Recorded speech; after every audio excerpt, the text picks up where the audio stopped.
mencari air. Test one, one, two, test one. Test one, test. Sekejap, Terpencil sinar cerita. Test one, one, two, test one. Oh. Test, test. One. Dia. Okey. Allah. Assalamualaikum warahmatullahi wabarakatuh. Bismillahirrahmanirrahim. Alhamdulillahillazi khalaqal mauta wal hayata liyabluwakum ayyukum ahsanu amala wa huwal azizul ghafur. Asyhadu an la ilaha illallah wa asyhadu anna Muhammadan abduhu wa rasuluh. Wa nusalli wa nusallimu ala sayyidina Muhammadin wa ala alihi wa sahbihi ajma'in. Radina billahi rabba wa bil islam dina wa bi Muhammadin nabiyya wa rasulah. Assalamualaikum warahmatullahi wabarakatuh. Assalamualaikum semua. Selamat tengah hari. Hari ini pukul 12.20 tengah hari 27 Oktober 2025. Macam baca berita pula. Jadi kita sambungan kita punya pengajian kita. Wah, pengajian. Di mana hari tu kita sudah dengan kisah di Golden Horde, White Horde, Chagatai, Khandwa, di mana ini kawasan yang dikuasai oleh Mongol. Dia dah terpecah di mana Barkay ada lawan dengan Hulagu di sini. Dia bersumpah nak nak musnahkan dia. Jadi Barkay masa dia lawan dengan Hulagu tu, dia nak perang dengan Hulagu tu. Hulagu ni dia buat apa? Jadi kenapa dia marah sangat? Okey, Barkay ni dia baru masuk Islam. Jadi Hulagu ni masalah dia, masa dia serang Baghdad tu, masa Hulagu Khan dia serang Baghdad tu, dia bunuh ulama sekali. Itu poin dia sekali. Ulama masuk agamawan dibunuh sekali. Memanglah perang zaman zaman depa ni memang tak ikut, orang kata apa, dia tak beradab lah, Mongol punya perang punya style lah. Dia tak beradab. Ya, di mana pula Barkay tu dia masuk Islam. Jadi dia cintakan Islam. Jadi dia jadi rasa bertanggungjawab untuk perang Hulagu ni. Sepupu dia kot. Jadi dia bersumpah lah. Dia bersumpah untuk kalahkan. Jadi Hulagu dah kalah dah. Bila map ni dah berubah jadi Khandwa ni, Hulagu dah kalah dah. Jadi disebabkan orang kata apa, perbuatan Hulagu tu sendiri, akibat dia, dia mendatangkan marah kepada orang yang cintakan agama. Okey. Jadi ni Barkay ni dia zaman dia tak panjang sebenarnya. Zaman dia pendek je. Dia ada terus dia lagi penerus pada Barkay tu, dan ada berlakulah orang kata apa, perpecahan. Standard bila kita tengok satu map ni, janganlah ingat dia akan selama-lamanya begitu. Dia akan berlaku perpecahan. Kenapa berlaku perpecahan dalam sesebuah map pemerintahan? Sebab pemerintah akan mati, sultan akan mati, yang berkuasa tu akan mati. Jadi bila dia mati, dia pecahlah kepada pengan-pengan kecil, bahagian-bahagian yang kecil. Ini jadi penguasa, ni jadi penguasa. Dia bergerak begitu. Mana-mana map pun, map daripada Mongol ke. Contoh saya tunjuk ni kan, Golden Horde, White Horde kan. Saya patah balik. Kalau saya patah balik, kita tengok. Awalnya Mongol, nampak semua Mongol. Jadi semua ni adalah wilayah Mongol. Waktu Genghis Khan ni. Jadi dia bergerak, tiba-tiba jadi Golden Horde, White Horde, Chagatai, Mongol, Khandwa. Lepas tu tajuk saya hari ni, tajuk Uthmaniyah. Ya, di mana kita tahu tajuk Uthmaniyah ni sangat-sangat famous. Sangat-sangat popular. Di mana kenapa famous sangat yang pasal Uthmaniyah ni? Uthmaniyah ni dia terbentuk pada satu kawasan yang kecil. Satu kawasan yang kecil tiba-tiba membesar besar. Dia menawan seluruhnya, kemudian dia mengambil alih tugas Mamluk. Mamluk ni dia Abbasiyah kan. Jadi diserahkan tanggungjawab khilafah Islam tu kepada Uthmaniyah. Jadi dia ambil tanggungjawab sebagai orang kata apa? Kita kata kuasa Islam lah, kuasa Islam dunia yang terkuat. Dia akan pergi kat Uthmaniyah. Cuba tengok time ni, kosong ni. Tak nampak ke? Nampak kan? 1269. Kosong. Belum ada lagi Uthmaniyah. Sedangkan kita ada kat sini warisan-warisan Mongol. Khandwa ni pun anak Ulagu. Di sini kita ada Mamluk kecil sikit. Dan jangan lupa date ni, jangan lupa tarikh ni, 1269. Lagi beberapa tahun saja Melaka akan dibuka. Melaka tempat kita lah, di Semenanjung ni lah, Melaka akan dibuka. Dan dikatakan Melaka juga ada hubungan dengan Uthmaniyah. Sedangkan waktu ni Uthmaniyah tak naik lagi. Okey, bila Uthmaniyah naik ya. Kita pergi 1299. Fokuskan dekat sini, area Byzantium ni. Naik. Satu perkataan kecil di situ, Ottoman. Naik kat sini. Yang ni lah, apa nama dia? Osman Ghazi. Dia lah orang pertama. Dia ni dalam kawasan Rom tu, Rom awal tu. Rom yang zaman Seljuk tu. Ni depa punya pinak-pinak depa lah kat sini. Penaik satu. Jadi Ottoman ni specialnya, kita kalau pergi cerita pasal Melaka tadi, dia lebih menarik lah kan. Tapi sebelum kita nak pergi kait dengan Melaka dulu, kita faham dulu Ottoman ni macam mana dia naik. Dia macam mana keadaan dia naik. Waktu Melaka kena serang, dia dekat mana? Depa tengah buat apa? Depa tengah masalah apa? Konflik apa? Barulah benda tu kita tengok, baru kita faham. Oh, patutlah. Dia macam tu. Dia tu penting. Oh, patutlah. Dia faham lah tu. Jadi kalau kita nak dapatkan pembacaan buku, banyaklah buku kena gabung cerita pasal ni. Jadi saya cuba gabungkan semua untuk bagi jadi, orang kata apa, jadi cerita buku anak-anak kecil.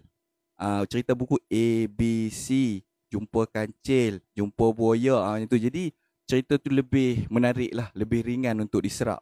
Terus nak baca buku sampai 150,000 muka surat tu, dia kerah dulu ayat lewat meleleh.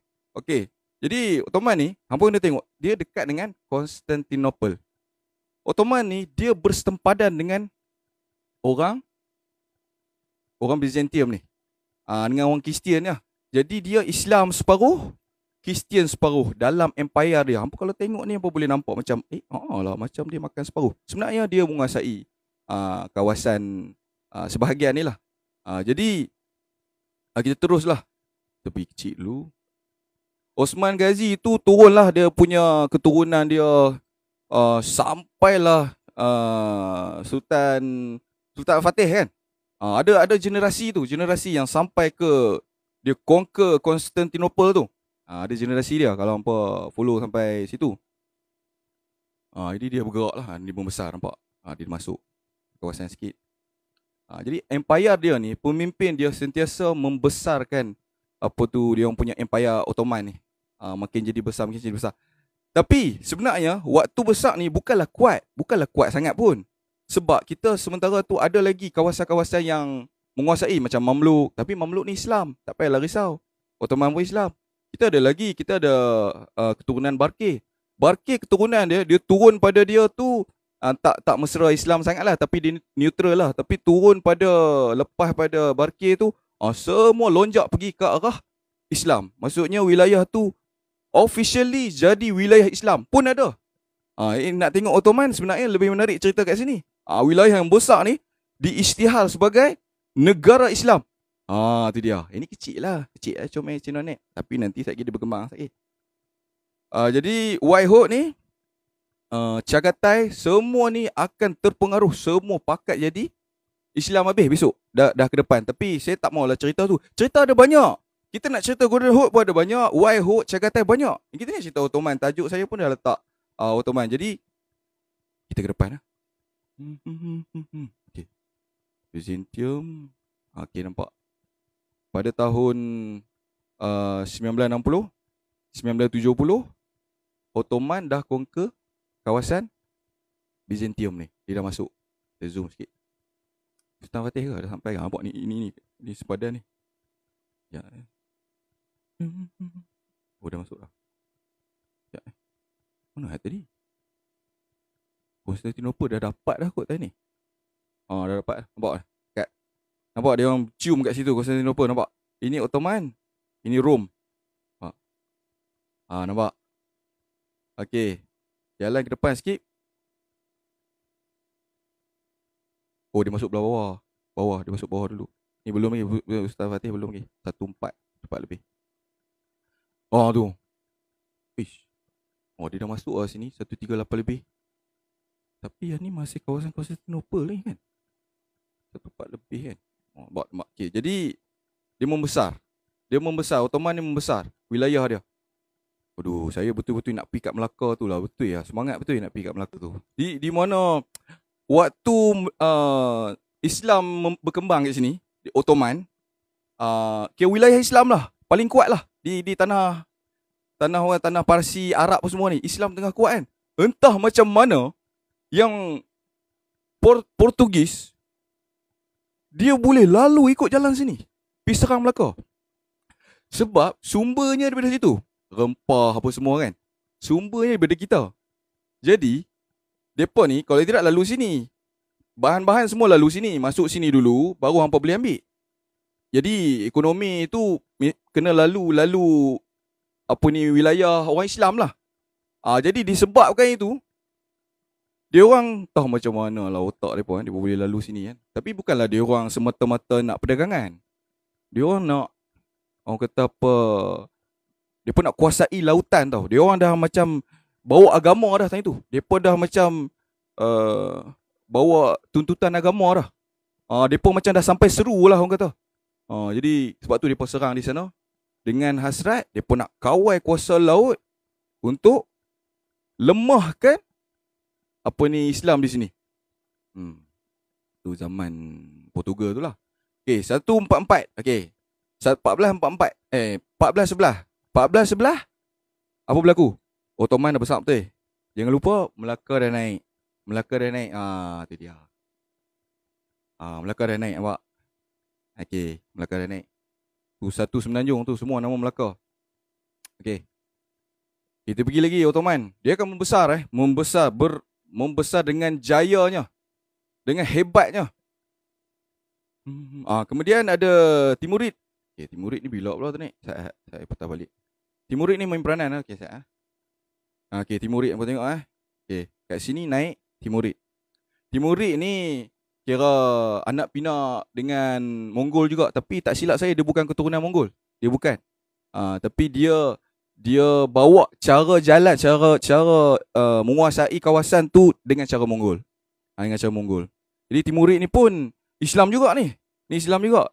Dia perang ni, dia tawan besar juga. Saya rasa ni zaman ni Timurid dulu. Bukan Uthmaniyah, Uthmaniyah masih kawasan sini lagi lah, awal lagi. Tajuk Uthmaniyah tapi kita tengok Timurid yang menguasai, tengok Pak, dia dah besar. Timurid. Pada zaman Timurid ni lah Ibnu Khaldun. Dia punya sultan dia tu jumpa dengan Ibnu Khaldun sebab dia pun tengah tawan kat area sini. Ibnu Khaldun time tu duduk kat area mana? Kawasan sinilah, maksudnya dia dah tawan lah kawasan atas ni, kawasan Syria sikit ni. Dia jumpa dengan Ibnu Khaldun. Ibnu Khaldun nak cakap dengan dia, nak bersembang dengan dia.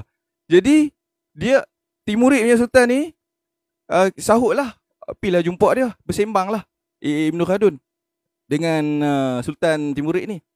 Dia kira macam dia check it out lah, tengok macam mana dia punya sikap ni.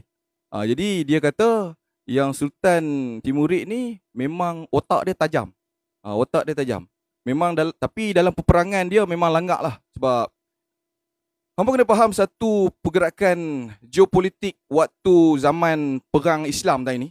Depa seolah-olah lah, kita cakap seolah-olah merebut kawasan jajahan dalam dalam kita kata nak menjual agama boleh ke? Dengan memperdagangkan agama untuk jadi satu empire yang berkuasa, empire Islam. Timurid. Tapi itulah itu yang dapat bertemu dengan Ibn Khaldun tadi tu. Jadi Ibn Khaldun ni dia bahagian ketamadunan masyarakat. Jadi dia memang dia menitik beratkan lah tentang bila satu empire tu menguasai empire lain. Empire Islam kuasai empire yang Islam yang lain. Maksudnya dia memperlebarkan dia punya kawasan jajahan tu. Bukan negeri orang kapiak apa, bukan. Islam juga, tapi dia memperlebarkan, luas lagi. Dia luas sampai mana? Ni dia dah masuk dekat Kesultanan Delhi, nampak kat sini ada Delhi ni. Nampak? Kesultanan Delhi bubuh macam tu je. Dia bubuh macam tu je, Kesultanan Delhi. Jadi Timurid ni dia sangat time ni dia gemilang dia, waktu gemilang dia. Jadi apa yang ada isi dekat masa Ibn Khaldun tu, jadi Ibn Khaldun ni macam bagi kredit lah dekat dia. Bagi kredit dekat Timurid ni. Cumanya dalam peperangan dia tidak mengamalkan yang kita kata kalau kita berperang tu kita tak boleh musnahkan masjid, tempat semayang orang orang Kristian, orang tua, orang perempuan, kanak-kanak, tak boleh kan. Tapi dalam time perang Timurid ni, benda tu memang dilanggar lah. Sebab apa? Yang mendokong, yang menjadi penentang itu daripada orang-orang kampung sekali pun juga.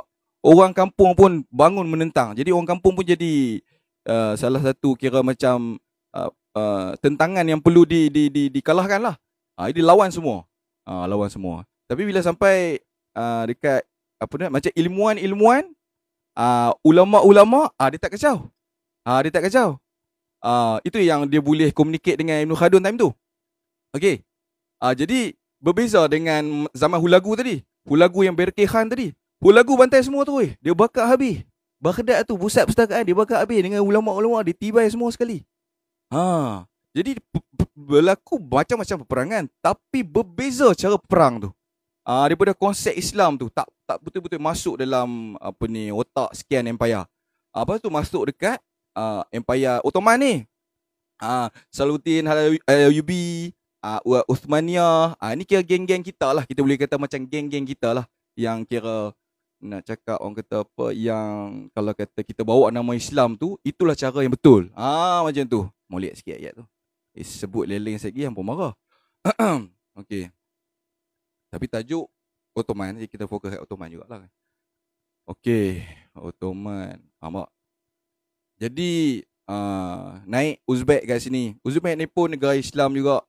Ni Siberia yang awal mulanya, yang naik yang kata kawasan utara ni lah. Mongol jadi kecil. Ini Ming. Ming ni yang deal dengan para musyawarah ni dekat Melaka ni. Deal apa? Depa deal time tu zaman dia sampai kita boleh tengok sampai 1430 je. 1430 ni zaman Cheng Ho. Zaman Cheng Ho ni dia suka berdiplomatik dengan mana-mana negara yang ingin berdagang dengan Ming. Jadi bila Ming Cheng Ho tu dah tak ada, jadi terhenti perdagangan tu. Jadi Ming ni dia jadi pendiam. 1440 kan. 1440 dia dah jadi pendiam dah. Dia tak masuk campur dah. Itu alasannya kenapa Ming tak tolong waktu Portugis kerang Melaka.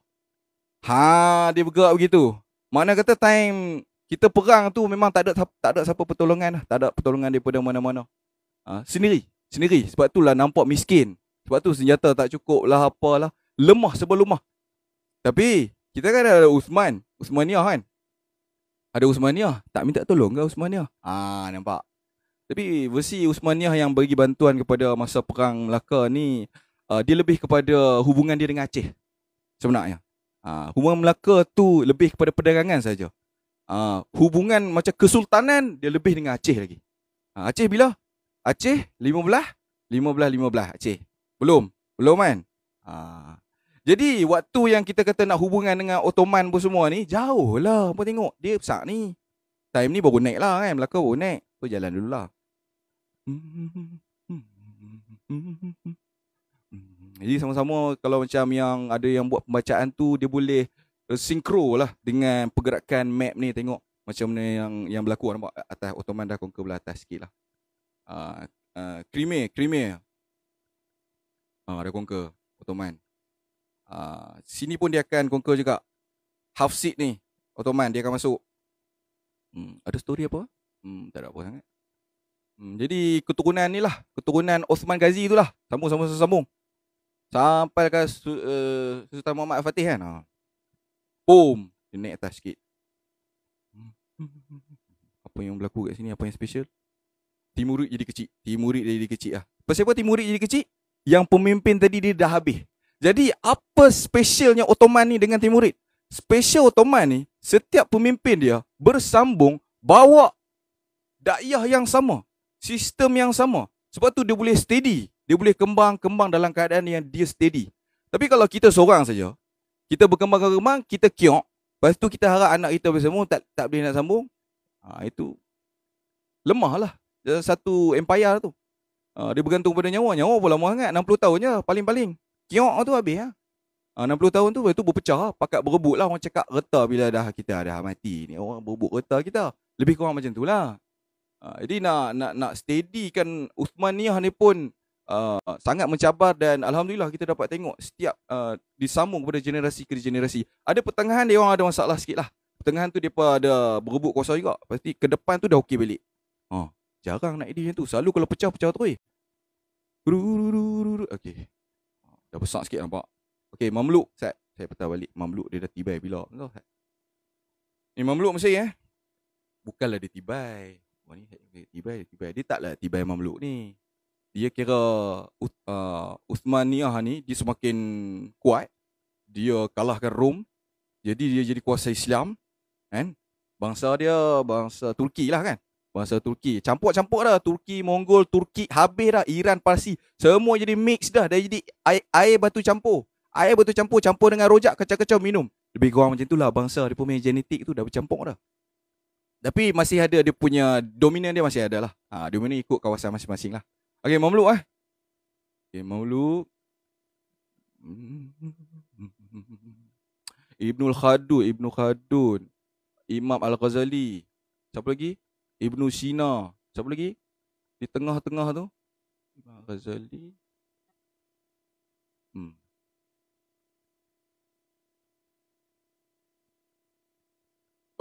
Dah. Banyak lah tekan ni. Tak. Mamluk. Mamluk kan? Boom. Jadi kawasan Uthmaniyah. Jadi kalau kita tahu kawasan Mamluk ni kawasan apa? Kawasan Mamluk ni kawasan Syam, kawasan Al-Quds, kawasan Baitul Maqdis, kawasan kiblat pertama umat Islam. Kiblat pertama umat Islam di sini. Di sini Mekah Madinah. Jadi dapat tawan semua sekali. Bukanlah perang, saya tak tahulah perang bukan ke arah peperangan sangatlah, memang serah kuasa lah. Serah kuasa daripada Abbasiyah bagi kepada Uthmaniyah. Bani tu, turun kat Bani tu. Jadi sambunglah Uthmaniyah. Jadi yang betul-betul officially Uthmaniyah, yang dia ni kita kata satu negara yang kuat, yang dia kira macam kuasa Islam dunia, 1518 Melaka dah kena bantai dah pun. Melaka dah makna kata kat sini depa tengah sibuk, depa tak dapat fokus di Melaka. Time ni baru Aceh naik kat sini. Nampak Aceh. Baru Aceh naik, Melaka dah dapat kat Portugis dah. Aceh baru naik. Jadi Aceh lah yang dapat segala barang meriam ke kapal ke, depa lah dapat nak sambung perang dengan Portugis ni. Tapi malangnya kuat sangat Portugis. Lepas tu lah saya terfikir, apa yang Portugis ni teruk sangat pukul kita kat sini kan. Padahal depa duduk punyalah jauh belakang sana. Depa duduk kat sini Portugis kan. Depa boleh langkah ni tak tahu dia tiba straight ke, dia masuk sini ke, dengan perjalanan yang jauh. Sebab dia tahu dia tak boleh serang daripada tengah center sini, sebab sini telah dikawal oleh negara Islam, wilayah Islam. Jadi kalau hang nak bantai sini, hang cari pasal lah, cerita dah pendek dah kat situ. Jadi teknik dia cakap teknik dia, macam mana kita nak bagi kacau bilau wilayah Islam ni, kita pukul depa punya sumber. Sumbernya kita kena pukul pasal kita pegang sumber. Kan negara Malaysia ni kan, pokok apa bahan-bahan rempah apa semua, banyak orang kata herba-herba. Sebab orang kalau yang dia tak tahu di tanah dia ni ada apa, dia ni kira susah dia nak absorb maklumat ni. Sebab orang datang mesti kena ada sebab. Macam kita ni sumber bahan-bahan rempah, kita tak lalu sini tau. Kita hantar pergi India, India hantar pergi Arab tau. Dia sumber bergerak begitu. Daripada Nusantara pergi ke India, India pergi ke Arab, ke Parsi. Macam tu jalan sumber perdagangan. Tapi yang orang Eropah, dia nak ambil jalan dekat lah, dia kena pergi deal dengan wilayah Islam. Bahan-bahan tadi, bahan rempah tadi, sumber bahan mentah tadi. Jadi dia nampak dengan harga mahal. Satu lagi mahal, ni orang tak nampak ni. Rempah sekilo sama dengan seekor lembu. Rempah sekilo sama dengan seekor lembu. Itu nilai dia waktu itu. Nilai dia waktu itu. Jadi nilai rempah sangat tinggi. Sebut rempah sekarang ni memang orang gelak lah. Rempah sekarang kita beli market depan tu, NSK pun semua ada jual, murah-murah je, RM12.5. Dulu tak. Dulu bukan. Dulu 1 kilo sama dengan seekor lembu. Buka kepala otak hampa. Daripada situ jadi arah tujuan berlaku dia orang nak orang kata apa, lemahkan empayar Islam. Jadi kita ni adalah empayar Melaka ni, empayar kawasan sumber. Dan kita pula time tu memang tengah menyebarkan Islam di pelosok Nusantara. Daripada Melaka ni, Melaka center of bermulanya bertebaran agama Islam tu di kawasan Nusantara, daripada kawasan Semenanjung dulu. Officially Semenanjung. Sebelum tu adalah kawasan Sumatera kan. Yang mula-mula aktif adalah di Melaka. Jadi kawasan Nusantara ni, yang orang kata bila kita kata daripada sudut agama tu, sumbernya datang daripada Sumatera, datang daripada Semenanjung. Dia begitu. Jadi Portugis dia bukan nak lawan saja, nak lawan dan dia nak sebarkan agama dia. Sebab tu berlaku pemaksaan untuk memeluk agama dia di Goa. Awalnya di Goa, dia orang sampai sini, dia membantai Goa dulu. Bijak ke dia orang ni? Dia orang ni kecil je. Portugis ni kecil je. Portugis ni kecil je. Ni Ottoman punya besar. Ottoman ada kat sini ni, Persia ada sini, macam-macam ada kat sini. Dia pun tak boleh pecah sini. Yang menguasai ekonomi. Okey. Jadi dengan dia orang yang sedikit, kebijaksanaan dia orang tu adalah dengan melemahkan sumber. Pi lah lawan ni, tapi jalan jauh lah ya Ruby. Jauh ni nak langkah ni. Ni apa panggil apa dah? Dia ada panggil ada dia orang panggil panggilan kat sini, panggil apa dah. Tapi dia bantai Goa dulu. Goa. Di kawasan Bijapur ni, Kesultanan Bijapur. Dia dipaksa waktu tu. Apa dia? Inkuisi lebih kurang tu lah. Jadi 1518. Weh, cepat sangat ni sampai sini. Apa cerita Ming? Ming tadi saya dah beritahu kan.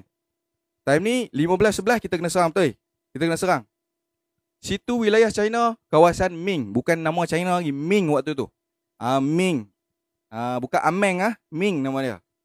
Di atas dia ada Mongol. Depa ni berebut wilayah jugalah waktu ni, tapi tak aktif lah. Nak cerita pasal Portugis ni, dia dah kuasai sini. Jadi dia boleh blok perdagangan yang datang daripada sini. Dia masuk Melaka pula. Kuat lagi lah dia punya blocking tu. Dia bukan blok saja, dia rembat lah sekali sumber-sumber tu. Itu yang dia ambil, emas lah, apalah, rempah semua dia rembat kat tanah kita. Okey. Dan tak cukup lagi, dia pergi rembat juga di Ming ni. Dia buka pelabuhan, bergaduh dengan dengan Ming ni. Time ni dah tak ada dah. Cheng Ho tak ada dah time ni. Jadi time tu dia nak tunjuk kepala, dia memang dia silap lah. Dia punggai lah kepala Portugis time tu. Dia nak buka pelabuhan sendiri kat situ. Suka-suka hati dia nak buka. Bantai baliklah depa. Tak kira macam ni kan besar kan kawasan Ming ni. Apa nak gaduh ke? Ni ada orang kata apa? Anak pinak Mongol semua ada kat sini, berani ke? Tak beranilah Portugis tu. Dia rasalah kecil time tu. Jadi paling-paling dia boleh kuasai sini dan Dia dah makan, curi, dia balik. Macam tu ya cerita dia. Okey, ni kira waktu kuat lah ni. Waktu kuat tadi. Mana tadi? Ottoman. Okey Mamluk Mamluk. Boom, dapat Mekah Madinah dengan Syam. Ottoman. Jadi ni waktu kegemilangan dia. Waktu yang dia baru dapat nama lah. Utsmaniyah waktu ni baru. Memanglah dia tumbuh awal lagi 1300. Tapi time tu baru nak naik. Sementara tu ada wilayah lain yang kuat macam Timurid tadi. Yang saya kata dia jumpa dengan Ibn Khaldun tadi. Jadi bukanlah dia dapat. Time ni dia pegang. Time ni pun nama 1518. Time ni Melaka dah habis dah. Bye-bye. Okay. Wah, dia memperlebarkan wilayah dah. Boom. Sampai ke bawah sikit. Tak ada kan. Jadi ni kat sini. Jadi wilayah Ottoman juga. Tengok pesisir ni. Tengok pesisir ni warna-warna purple juga. Main darat je. Tiba yang sana. Okay. Ada tempat baru. Ni sekali. Rusia baru naik. Rusia bila Rusia boleh naik. Bawa Rusia. Moskow. Mula-mula Moskow tu Rusia. Awal lagi depa kira kita awal lagi lah. Kita 14.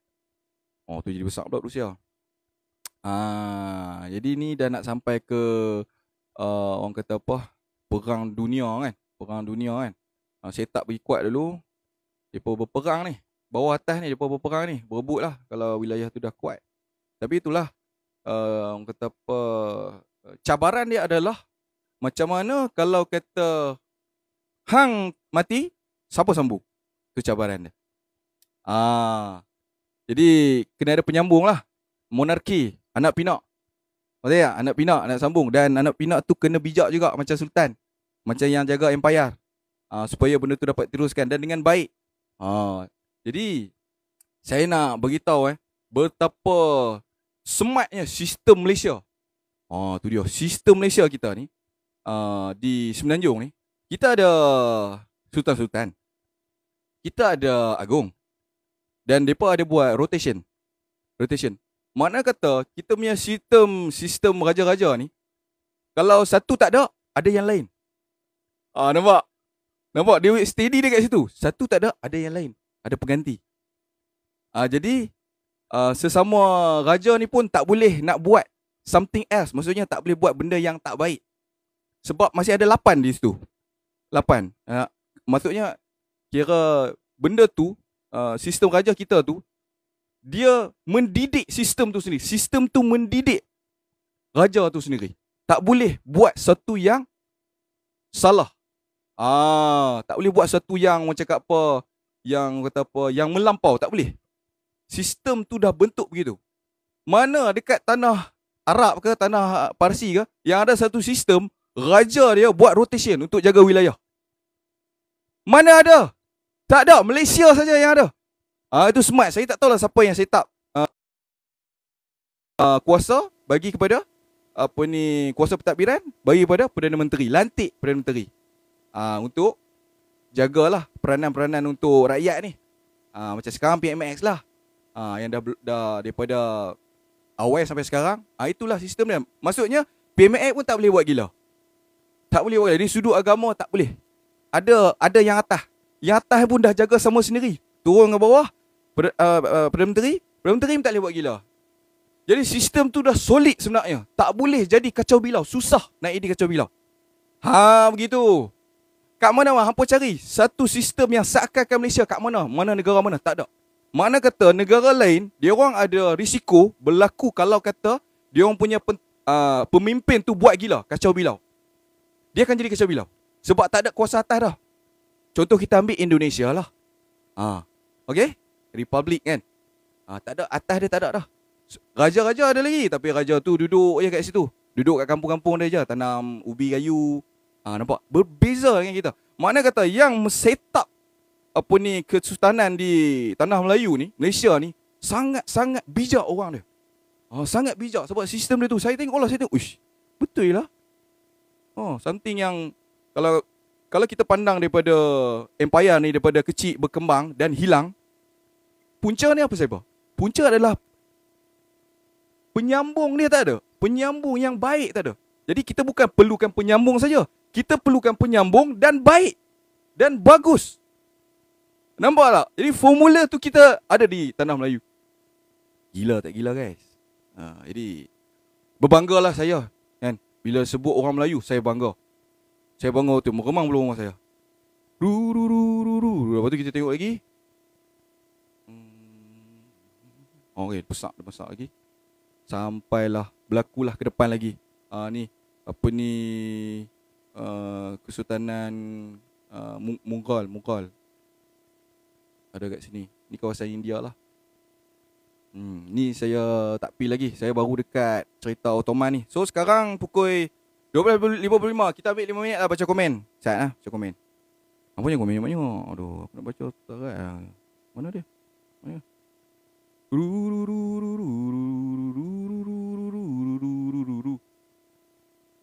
Okey, komen yang pertama. Dan saya serulah kepada yang memiliki kisah-kisah sejarah ini supaya untuk buat live dan bercakap di dalam live, buat penyampaian sendiri. Okey? Supaya dapatlah orang kata menyebarkan kisah-kisah sejarah di tanah Melayu. Bagaimana? Lepas tu korang suruh belajar bercakap. Tak belajar cakap, tak pandai bercakap. Lepas tu duk arak kat orang. Itu jadi masalah dia. Memang saya takkan pi punya. Assalamualaikum tuan. Betul ke sejarah di buku kita? Apa ni? Ampanya komen banyak. Betul ke sejarah kat buku kita sekarang ni palsu? Mana saya tahu? Tanya saya apa? Saya tak baca buku tu. Keluarga Ottoman tu berapa? Ottoman tu orang Rom. Keluarga Ottoman. Dia ada mix aku. Mana saya tahu? Apa ni apa tanya soalan macam ni? Apa ni pelik lah ni. Okay, kita pergi lagi. Gold Glory Gospel. 3G Gold Glory Gospel. Glory Gospel. Tu keagamaan semua sekali lah. Dia orang punya ni kan. Dia orang punya base dia orang kan. Ottoman pernah tawan orang tengok Itali tapi tak lama si. So benda yang kecil-kecil tu kita tak dapat tengok lah dalam map ni. Menyebarkan agama kot? Ya. Perang saudara? Ya. Macam IDF lah. Yeah bro. IDF. Kenapa? IDF persamaan dia kat mana? I don't know.